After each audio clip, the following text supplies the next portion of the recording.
Les fans de Pluton en Verseau s'enflamment depuis l'année dernière, puisqu'ils sont convaincus qu'il va provoquer une révolution, un changement de dingue ou je ne sais quoi d'autre. Pour le moment, et à part générer un blocage inédit et semer le doute dans tous les sens, provoquer des fissures, Pluton ne fait pas grand-chose de palpitant et il va nous en faire la démonstration cette semaine, puisqu'il est au carré de Mercure qui débarque en Taureau le 15. Cela fait plusieurs mois que j'explique en long, en large et en travers que Pluton en Verseau ne sert pas à grand-chose, étant mal à l'aise dans ce signe d'air. Au fond, et n'en déplaise à ses fans, il brasse de l'air et ça s'arrête là, tout comme ses fans d'ailleurs. Et par le biais de Mercure en Taureau, il y a de grandes chances pour que cette fois-ci cela se voie. Même ceux qui sont atteints de myopie intellectuelle vont finir par s'en rendre compte.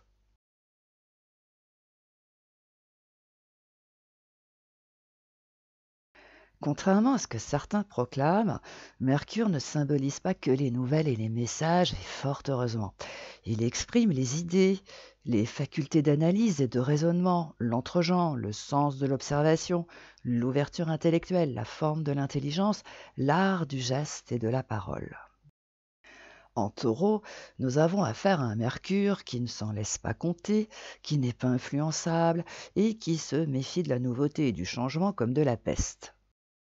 Aussi, il révèle que des personnes sont très patientes, mais il ne faut pas marcher sur leur plate-bande, car on peut dire ce que l'on veut du taureau, il a des réminiscences du scorpion, signe le plus décrié du zodiaque. De plus, le taureau se distingue par sa ténacité, son sens aigu de la propriété et ses habitudes auxquelles il ne faut pas toucher.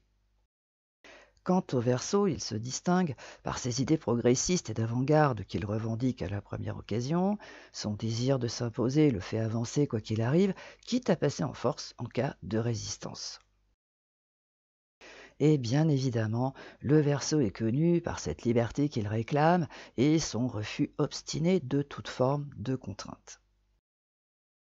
Bien sûr, les fans de Pluton en Verseau affirment que Mercure ne fait pas le poids, mais c'est sans compter qu'Uranus est sur la zone, ainsi que Jupiter et le Soleil. Ça fait donc du monde en Taureau pour contrecarrer la force plutonienne. Et pour monsieur et madame tout le monde, ça donne quoi tout ça? Eh bien, dans un premier temps, ce carré va produire un blocage, la sensation d'être coincé dans une situation non souhaitée sans avoir le moyen d'en sortir. En réalité, un carré demande de faire un choix qui aura des conséquences qu'il faudra assumer. Mais de quel choix s'agit-il? Eh bien, c'est la question que nous devons tous nous poser au lieu de provoquer un conflit ou de se lamenter sur notre sort. Et pour ce faire, nous devons observer le secteur qui est sous tension afin d'identifier la véritable nature du problème. Et étant donné que Mercure évoque les idées, les échanges, les convictions, les points de vue, il faut prendre conscience qu'avec certaines personnes, le courant ne passe absolument pas ou ne passe plus du tout. Il n'y a plus rien à dire et c'est comme ça. Et bien que cela puisse déranger ou désorienter, ce carré Pluton-Mercure met en relief des divergences de points de vue, de valeurs, d'idées, de convictions, qui font que les conversations tournent désormais rapidement au vinaigre. Il faut donc faire le choix d'en terminer avec ces fréquentations ou les espacer suffisamment afin d'éviter les sujets qui fâchent. Et pour réussir ce petit prodige, il faut prendre le temps de faire le point sur les valeurs fondamentales qui gouvernent notre vie, nos souhaits, nos ambitions. Au fond, ce carré Pluton-Mercure nous encourage à refaire connaissance avec nous-mêmes, avec ce en quoi nous croyons. Aussi, ce carré Pluton-Mercure nous invite à prendre conscience et à accepter que d'autres personnes n'ont pas les mêmes points de vue que nous, les mêmes ambitions, les mêmes valeurs, et que c'est comme cela. De plus, ces conflits, ces tensions qu'ils déclenchent ont vocation de nous faire comprendre que ces divergences de points de vue sont devenues très importantes, et c'est pour cette raison que les discussions qui étaient possibles avant ne le sont plus. Il nous contraint de prendre conscience et d'accepter que les gens ont changé, évolué, et pas forcément dans la même direction que nous.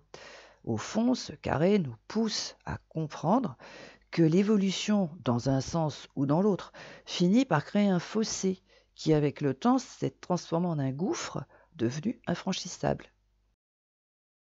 Et une fois que cette évidence va être acceptée, ces conflits vont prendre tout leur sens et devenir évidents. Et de par ce fait, ils vont disparaître et laisser la place à des échanges qui seront réduits à parler de la pluie et du beau temps. En revanche, cette prise de conscience de valeurs, d'idées et de convictions va créer de vrais liens avec d'autres personnes qui ont les mêmes. On peut donc dire que grâce à cette compréhension, des relations chaotiques vont s'espacer et celles qui sont heureuses vont être plus régulières.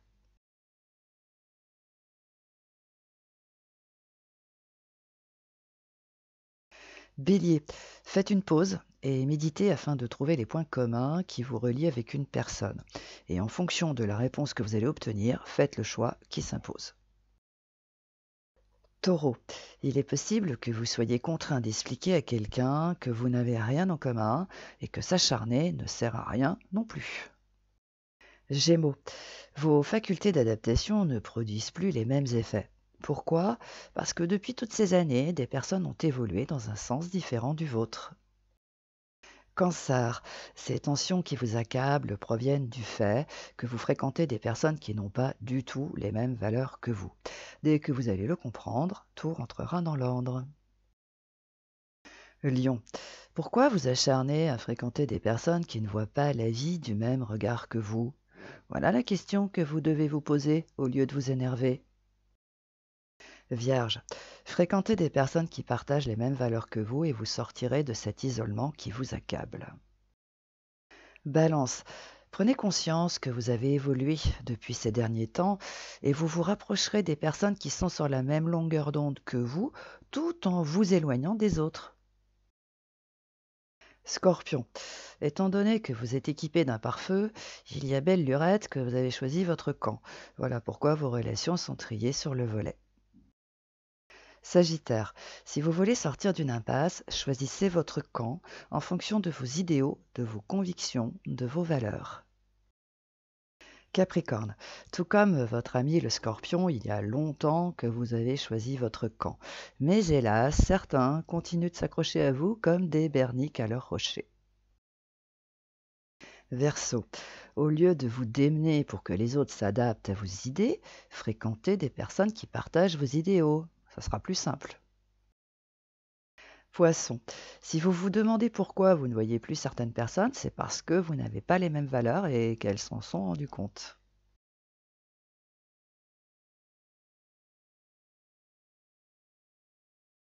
Ces divergences de valeurs, d'idées, de convictions sautent aux yeux de certaines personnes alors que d'autres l'ont compris depuis bien longtemps. Mais au risque d'en décevoir certains, cette fissure n'est que le résultat de l'évolution. Et on peut dire ce que l'on veut à ce sujet. Évoluer intellectuellement, matériellement, financièrement, socialement ou autre produit forcément une fissure. Contrairement à ce que certains idéalistes pensent, c'est inévitable. Et si c'est inévitable, c'est parce que l'évolution est avant tout une affaire personnelle. Chacun évolue dans la direction qui lui convient et qui lui correspond. C'est la vie.